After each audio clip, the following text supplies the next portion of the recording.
My name is Faith Torres. I currently live in Providence, Rhode Island. And I'm going to begin where my story begins, which is in 2005. My daughter was removed by Department of Children, Youth, and Families. They removed her because of a phone call that came into their department, which gave a false accusation that I had neglected her.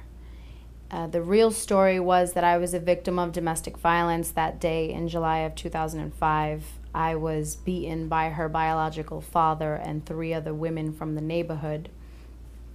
And when Providence police got on the scene, they decided to keep everything under their jurisdiction, and they told me to leave my daughter with her father, who had just assaulted me, and to come back tomorrow morning and pick her up. When I arrived the following day to pick her up, it was too late. There was a false report made into Department of Children, Youth, and Families, which prevented me from picking up my 5-year-old daughter. And since then, I have been fighting a corrupt system for the legal rights to have my children. I've battled for hope all the way up into 2010. And in 2010, I was given a gag order by Judge Deborah DeSegna here in Rhode Island that prevented me from talking about my case.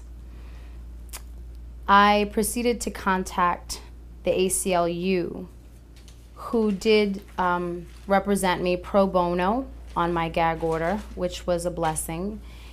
I also was able to make front page of Providence Journal, which infuriated the Rhode Island judges.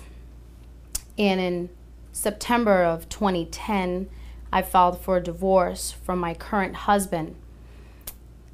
And when I walked into the courtroom believing that I was going to represent myself pro se for a divorce, instead, David Colantonio, the opposing counsel attorney, filed an emergency motion to remove my infant son.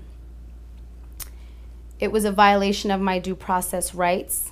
I thought I was going in there for a divorce, and in fact, Mr. David Colantonio entered in a motion to remove my child, and I was unaware that I was walking into a trap on September 22nd, 2010. Magistrate John J. O'Brien removed my then 11-month-old son, Josiah, from my care. Department of Children, Youth, and Families at the time were actually on my side and gave me a great recommendation before the judge. The judge ignored the recommendation that I was a safe, fit, and moral mother, and that there were no reasons to keep my child from me. Magistrate O'Brien did not acknowledge the testimony of the Department of Children, Youth, and Families and still removed my son.